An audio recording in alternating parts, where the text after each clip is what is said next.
Tunaingia katika stori yetu mpya inayokwenda kwa jina la Nipende Ndani ya Nafsi Yako.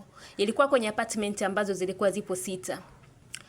Zilikuwa zipo jijini Dar es Salaam, zote zilikuwa na wapangaji. Mmoja wa wapangaji katika apartment hizo alikuwa ni kijana Bilali.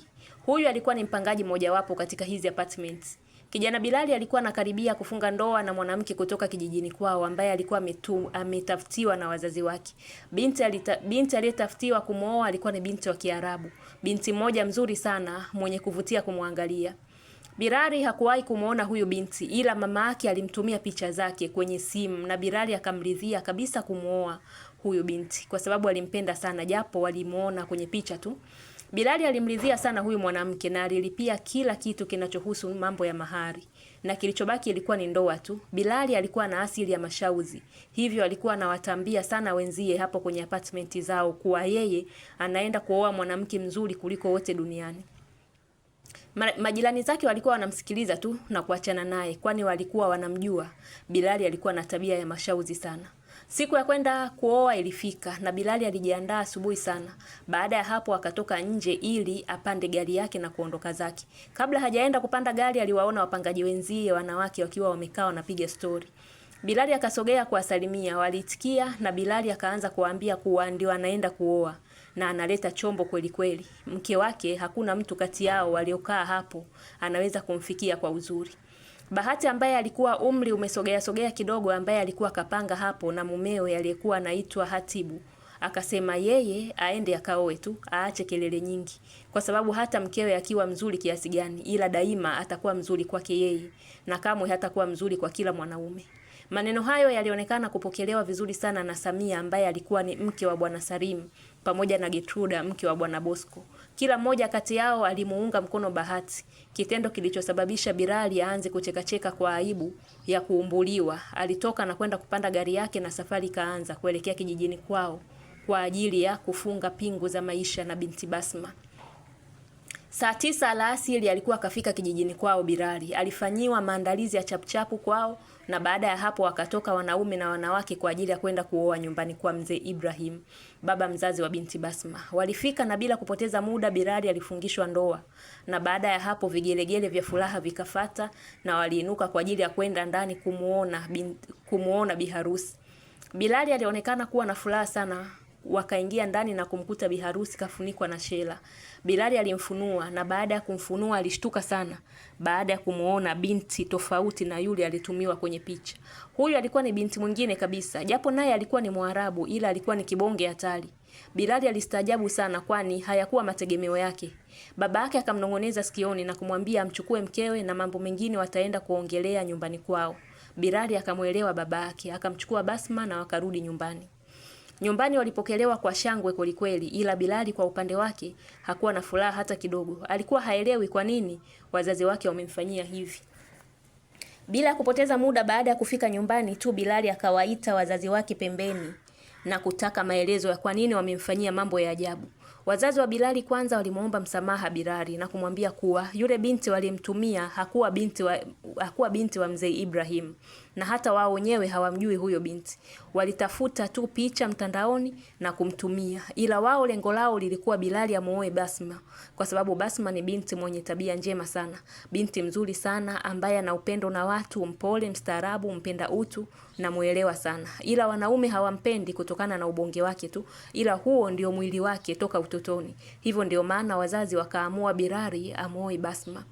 Bilali kwa upande wake akawa anaona kama hawaelewi wazazi wake wanazungumza kuhusu nini, na akaanza kulalamika sana kwa wazazi wake kuwa hawajamtendea haki hata kidogo kwa hichi walichomfanyia. Basi japo alilalamika mpaka basi, ila ndo hivyo alikuwa kashamuoa tena. Ila moyoni akaapa Bilali kuwa hata kuja kuishi naye kinyumba huyu mwanamke hata siku moja, na pia lazima atamuacha tu. Sasa siku 5 zikapita tangu Bilali amuoe Basma. Hakuwa kaondoka kijijini kwao. Wazazi wake walikuwa wanaendelea kumsisitizia kuhusu kutulia na binti Basma kwa sababu ni mwanamke ambaye atamfaa sana yeye. Ila Bilali alikuwa hata hawaelewi wazazi wake. Yeye alikuwa nawaza tu kuwa atarudije nyumbani kwake na binti kibonge kama huyu. Akikumbuka jinsi alivyokuwa anawatambia wapangaji wenzie kuwa anaenda kuoa binti mzuri kuliko wote duniani. Ila sasa huyu aliyempata alikuwa haelewi atafika naye vipi hapo nyumbani kwake. Baada ya wiki moja aliondoka zake kurudi Dar es Salaam akiwa na mke wake, ila njia nzima Bilali hakuwa na maongezi yoyote yale na huyu mwanamke. Alichokuwa nafikiria ni kuchekwa tu na kina Bahati, ama hakika hakuwa na furaha hata kidogo. Walifika usiku nyumbani kwao hapo. Baada ya kufika akashuka kwanza yeye kwenye gari na kumwambia Basma abaki humo humo kwenye gari kwanza. Hakuna kushuka. Yeye alienda kufungua mlango wake na kuangalia watu kama walikuwa wapo nje. Akaona kila mmoja alikuwa yupo ndani kwake. Akaenda kumwambia Basma ashuke kwenye gari na aende ndani moja kwa moja. Yeye pekee ndio atakayeingiza mabegi yao. Basma akafanya alivyoambiwa. Baada ya kuingiza mizigo yote, Bilali akaagiza chakula online na baada ya muda kikaletwa, walikula na baada ya hapo Bilali akamuonyesha mkewe chumba chake cha kulala na Basma akaenda kwenye hicho chumba ambacho ameambiwa atalala. Basma alienda kulala, ila baada ya kufika huko chumbani akawa anajiuliza maswali, hii ni ndoa ya aina gani? Wanandoa ila kila mmoja analala chumbani kwake. Anasema Basma hata kijijini walikuwa wanalala hivyo hivyo. Kwa kifupi hakuwahi kulala chumba kimoja na mumewe tangu alivyooana. Alikuwa anashangaa sana Basma. Kulikucha asubuhi na Bilali baada ya kujiandaa akamwambia Basma kuwa asije kutoka nje hata kidogo. Chakula ataagiza online kitaletwa. Atakula na usiku wa leo atarudi na vyakula vya kuweka ndani ili awe anapika mwenyewe. Basma akasema sawa. Bilali akazidi kumsisitiza kuwa asije kutoka nje hata mara moja. Basma akaitikia. Bilali akatoka nje na kuwakuta majirani zake wote wapo nje. Kila mmoja akiwa anafanya kazi zake asubuhi ile. Aliwasalimia kwa ufupi akapanda gari yake na kuondoka zake. Majirani wakawa wanashangaa mbona bwana harusi hana furaha? Yapi yaliyomkuta? Na wakasema kuwa hawajamuona huyo mkewe ambaye ni mzuri dunia nzima hakuna kama yeye. Hivyo wakataka kumuona. Ikabidi Getruda na Bahati waende kugonga hodi kwenye nyumba ya Bilali ili waweze kumuona huyo biharusi mzuri kuliko wote duniani. Basma alikuwa amekaa sebleni. Alikuwa katulia tu mwenyewe ana mawazo yake. Mara akasikia hodi mlangoni, akainuka na kwenda kufungua mlango. Akakutana na wanawake wawili wakamsalimia Basma na kumuomba kawaitie mke wa Bilali, kwani wanahitaji kumuona maana wao ndio majirani zao. Basma akasema kwa sauti yake ya upole kuwa yeye ndio mke wa Bilali. Wale majirani kwanza wakashangaa, alafu wakaangaliana usoni na baada ya hapo wakaanza kucheka. Huku anaondoka pale mlangoni kwa Bilali. Basma akashindwa kuwaelewa hawa watu, akabaki kuwashangaa tu na baada ya hapo akarudi ndani kwake. Basi zile habari zilisambaa haraka iwezekanavyo kwenye zile apartmenti zote 6 kuwa mrembo aliyeolewa na Bilali ni mrembo kibonge kweli kweli. Kila mtu alikuwa anacheka. Usiku Bilali akarudi kutoka kazini, ila baada ya kufika nyumbani tu wapangaji wenzie wote kila mmoja alikuwa anamwangalia huku anacheka sana. Bilali machale akamcheza na kuhisi picha lishaungua.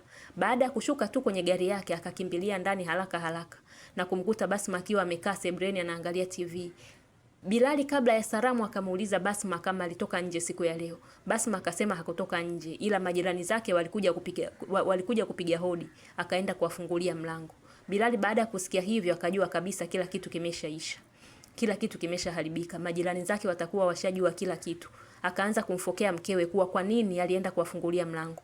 Alimsema sana Basma mpaka akamwambia kuwa hampendi. Kaozeshwa tu na wazazi wake bila kujua anaenda kuoa mke wa aina gani. Na laiti angejua anaenda kumuoa yeye basi asingekubali kumuoa kwa sababu Basma hakuwa chaguo lake. Alikuwa anaongea kwa hasira sana. Alikuwa anaongea kwa hasira kweli kweli Bilali na mwisho akamwambia anataka kumuacha. Hawezi kuvumilia kuishi na mwanamke asiyemvutia hata kidogo. Basma ambaye ndio akajua sasa kumbe Bilali hakuwa anajua anaenda kumuoa mwanamke wa aina gani na baada ya kumuona hakumpenda na ndio maana hataki kulala naye.